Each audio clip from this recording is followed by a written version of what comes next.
Iwai lagu sih angang-angang ya. Tiringi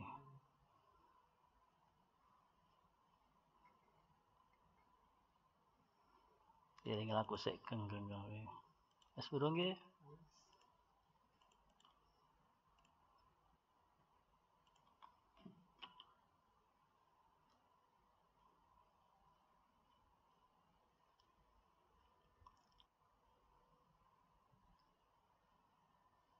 Assalamualaikum warahmatullahi wabarakatuh.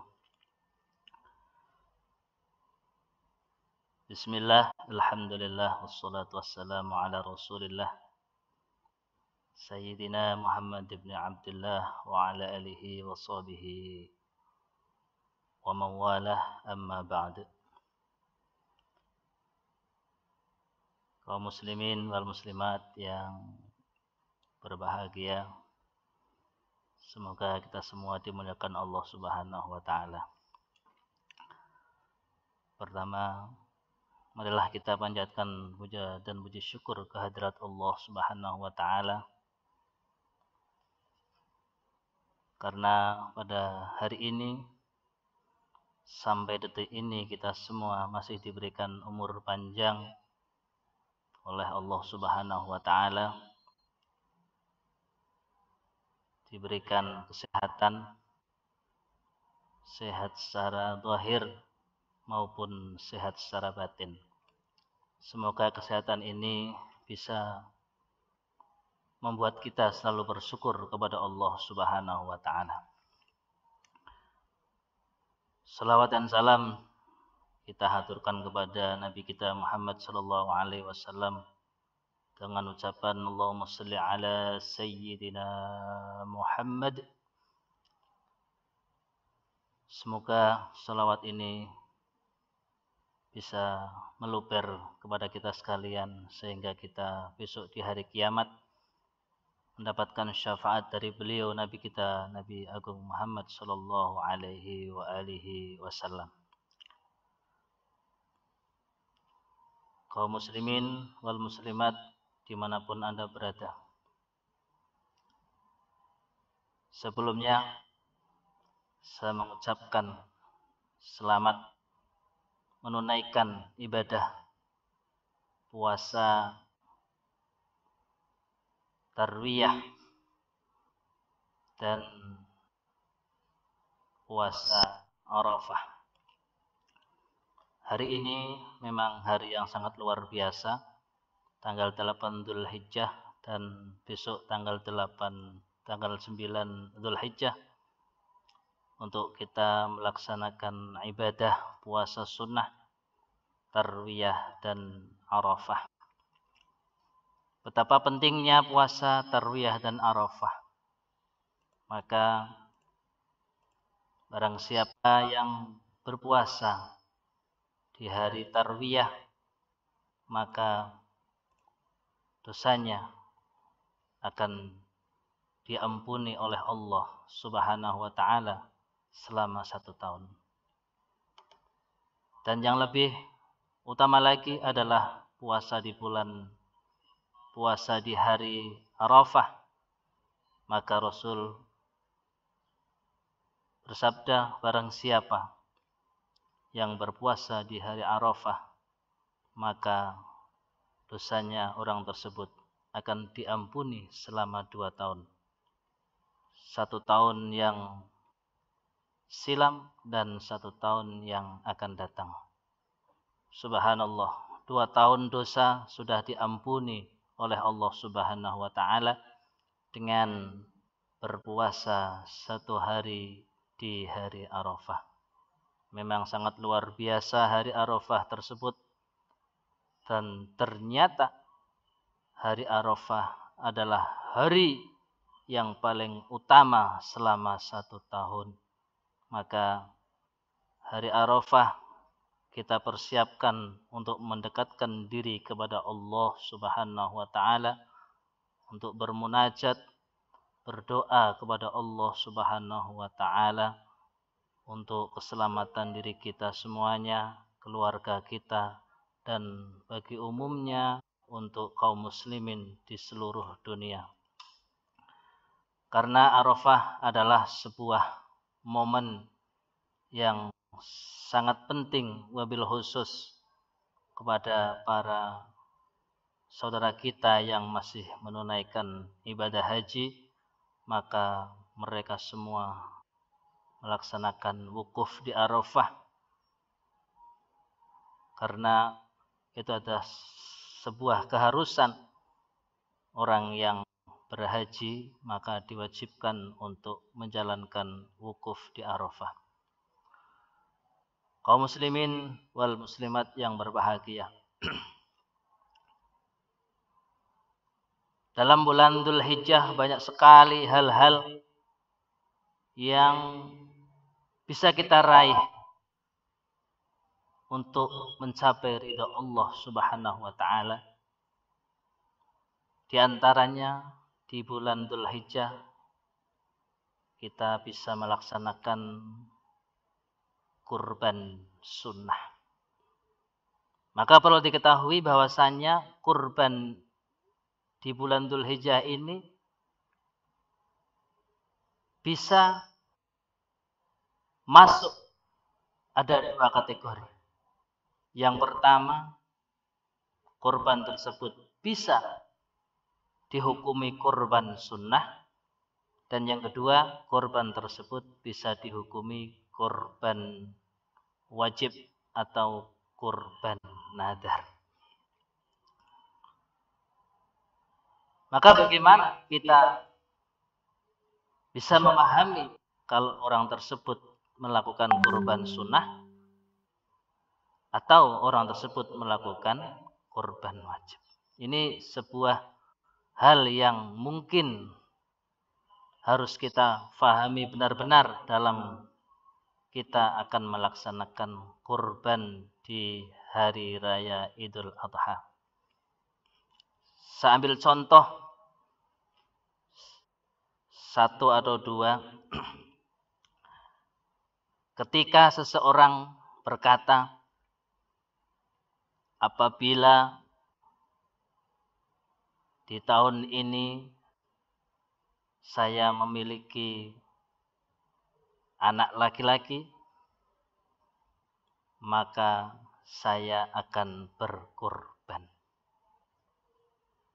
Ini sebuah kata-kata yang bisa menghantarkan seseorang berkewajiban untuk berkurban. Maka ketika orang berkata seperti itu, dia kurbannya hukumnya adalah wajib atau seperti kurban nadar. Maka berhati-hatilah ketika kita akan melaksanakan atau punya keinginan untuk melaksanakan kurban.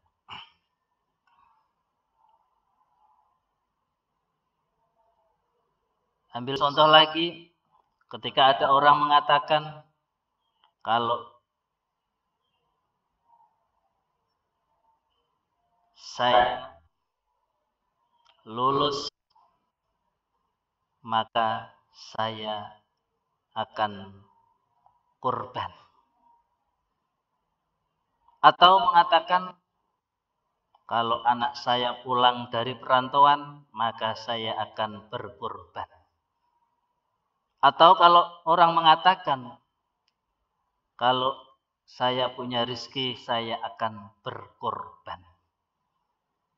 Atau bisa jadi orang mengatakan kalau cek saya sudah cair, saya akan berkorban.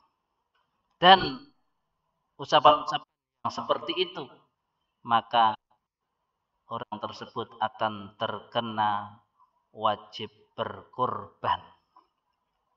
Dia harus menyediakan hewan kurban seperti apa yang ia katakan tadi.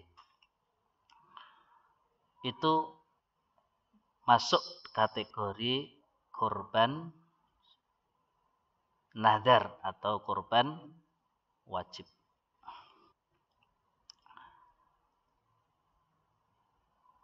Lah bagaimana yang kurban sunnah? Nah, maka ini harus kita pelajari. Kalau panjenengan semua ingin melaksanakan kurban sunnah, maka harus diniati. Ya, saya berniat untuk berkorban sunnah. Ya, kalau saya umpamanya mau tahun ini dapat halong, ya, insya Allah saya akan melaksanakan kurban sunnah. Nah ini ucapan orang yang seperti ini, maka dia ketika kurban termasuk korbannya adalah hukum sunnah. Jadi ucapannya memang harus diberi korban sunnah. Apapun kejadiannya, apapun halnya yang dikatakan, maka diberi kurban sunnah. Bedanya kalau tidak ada sunnahnya, maka ia menjadi hukum kurban wajib atau kurban nadar. Dari kedua hal tersebut, antara kurban sunnah dan kurban nazar atau kurban wajib, perbedaannya hanya satu. Apabila orang tersebut masuk dalam kategori kurban sunnah, maka orang tersebut boleh mengambil atau memakan ngalap berkah dari daging kurban tersebut dengan ngalap sedikit, ngalap berkah dari daging kurban tersebut.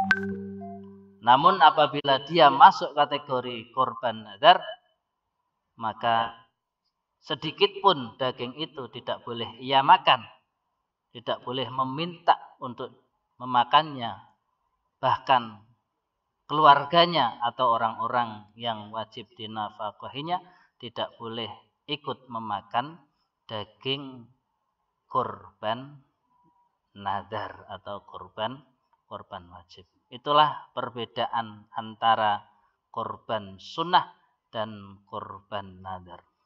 Maka perlu berhati-hati. Sering terjadi di lingkungan, di kampung-kampung, ketika akan memasuki bulan Dzulhijjah setahun yang sebelumnya diadakan arisan kurban. Maka dari panitia ini harus memberikan satu kata-kata, ya, kalau mau mengikutkan orang-orangnya, ya, seperti ini. Siapa dari saudara-saudara yang ingin mengikuti arisan kurban sunnah? Nah, itu perlu digarisbawahi.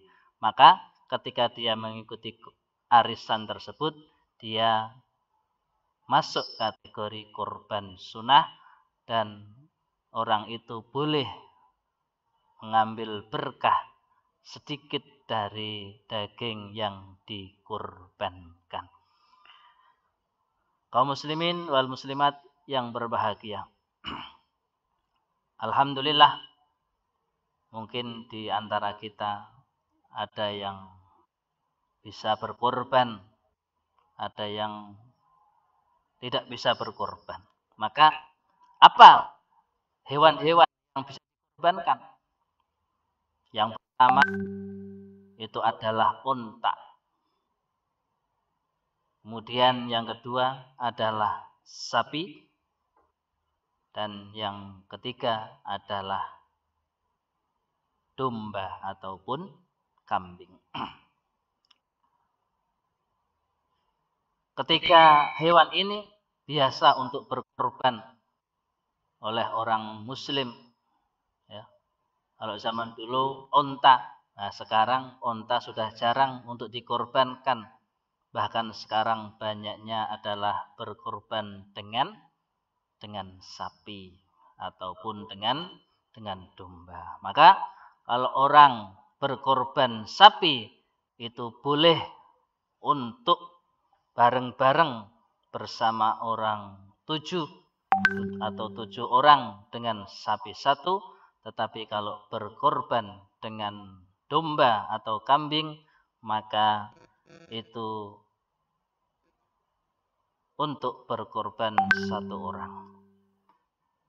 Tetapi berkata boleh mengatasnamakan dirinya ketika dia berkorban kambing dengan mengatasnamakan orang yang sudah meninggal dunia. Itu diperbolehkan. Jadi 1 kambing untuk 2 nama yang hidup dan yang sudah meninggal dunia. Itu 3 hewan yang bisa untuk berkorban. Bahkan sebagian ulama mengatakan kalau Anda tidak bisa berkorban dengan unta, tidak bisa berkorban dengan sapi ataupun kambing, maka ada yang mengatakan korban boleh dengan ad-dujajah. Apa itu ad-dujajah? Ad-dujajah adalah ayam jago. Maka kalau orang tidak bisa berkorban dengan kambing, ya monggo kerso kalau mau berkorban dengan ayam jago. Tapi jangan ayam babon ya.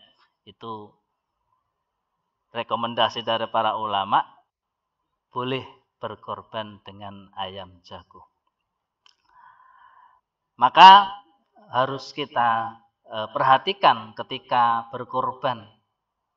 Hewan tersebut harus yang sehat, yang tidak cacat, ya, tidak berpenyakitan. Hewannya harus yang sehat, lahir batin, ya. Jangan hewan yang edan atau hewan yang tidak bisa melihat atau bahkan hewan yang penuh dengan gudik, ya, itu jangan dikorbankan. Atau bahkan hewan yang kurus itu kalau bisa jangan untuk berkorban. Maka korban ini siapkanlah dengan hewan-hewan yang bagus, hewan yang segar, hewan yang dagingnya banyak, sehingga agar bisa ditasarufkan kepada masyarakat yang lebih banyak. Kaum muslimin dan muslimat yang berbahagia. Sedikit cerita di daerah Kudus. Zaman dahulu itu, zaman Sunan Kudus, itu beliau melarang kalau di sana tidak boleh menyembelih sapi. Karena apa beliau melarang menyembelih sapi? Karena zaman dulu sapi ini dimuliakan oleh orang-orang non-muslim. Maka dengan beliau memberikan fatwa seperti itu, jangan menyembelih sapi, itu karena menghormati kepada orang lain yang memuliakan sapi. Maka sampai sekarang pun kalau di daerah Kudus itu tidak menyembelih sapi, tapi mereka kebanyakan menyembelih kerbau. Maka kalau ada soto Kudus pasti dagingnya pasti kerbau, bukan sapi. Itu cerita. Bahkan sampai sekarang orang-orang itu sangat sam'an wa ta'atan mengikuti fatwa yang difatwakan oleh Kanjeng Sunan Kudus. Alhamdulillah orang Kudus sangat patuh sekali sampai sekarang. Kemudian banyak sekali hal-hal yang bisa kita raih mencari ridha Allah, ya, yakni dengan bersedekah kepada orang lain, kepada keluarga, ya, kemudian bertakziah kepada orang yang hidup ataupun orang yang sudah meninggal dunia.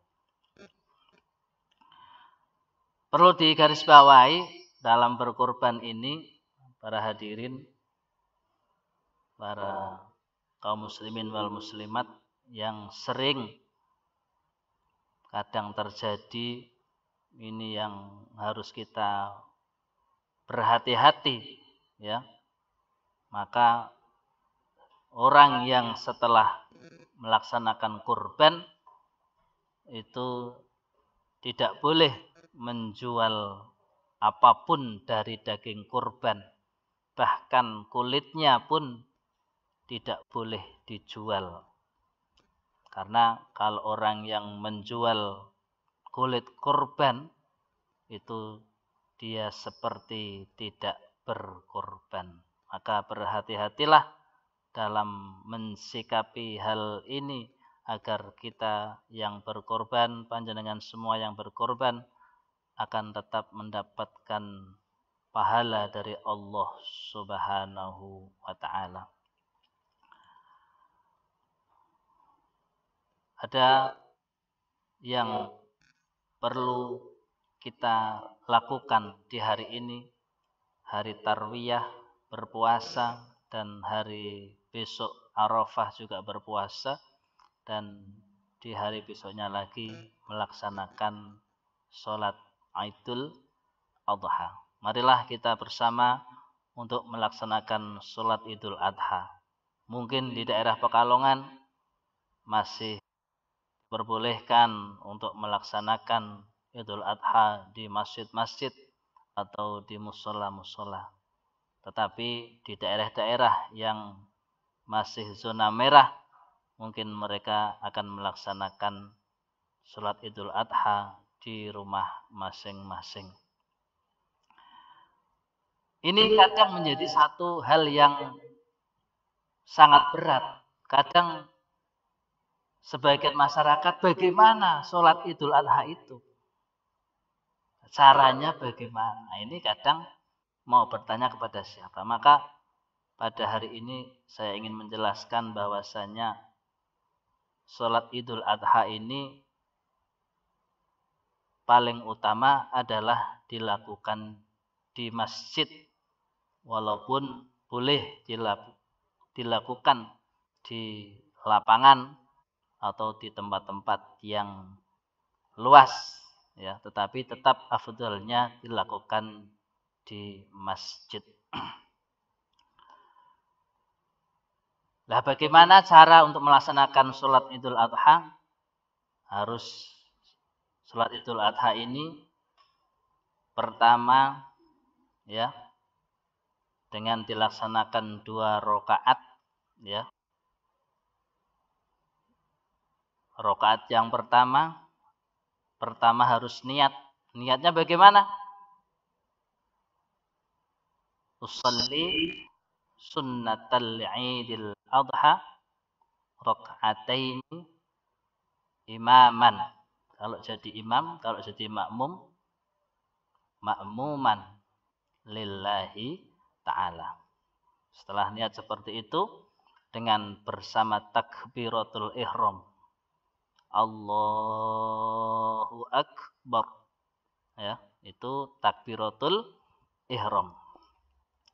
Maka takbiratul ihram ini adalah tidak dihitung dalam takbir yang berjumlah 7 kali. Sehingga setelah takbiratul ihram yang dilakukan musalli, orang yang sholat Idul Adha, setelah itu membaca doa iftitah yang berbunyi Allahu Akbar kabira walhamdulillahi katsira wa subhanallahi bukratan wa asila inni wajjahtu wajhiya lilladzi fataras samawati wal arda hanifan musliman wa ma ana minal musyrikin inna salati wa nusuki wa mahyaya wa mamati lillahi rabbil alamin la syarika lahu wa bidzalika umirtu wa ana minal muslimin. Maka setelah membaca doa iftitah, mulai melaksanakan takbir sebanyak 7 kali. Allahu akbar, Allahu akbar, Allahu akbar, Allahu akbar, Allahu akbar, Allahu akbar, Allahu akbar. Nah, perlu diketahui bahwasanya ketika sebelum takbir maka kita disunahkan membaca Subhanallah walhamdulillah wala ilaha illallah wallahu akbar, Allahu akbar. Mau takbir lagi yang kedua, membaca lagi Subhanallah walhamdulillah wala ilaha illallah wallahu akbar, Allahu akbar. Begitu seterusnya sampai tujuh kali. Setelah 7 kali bertakbir maka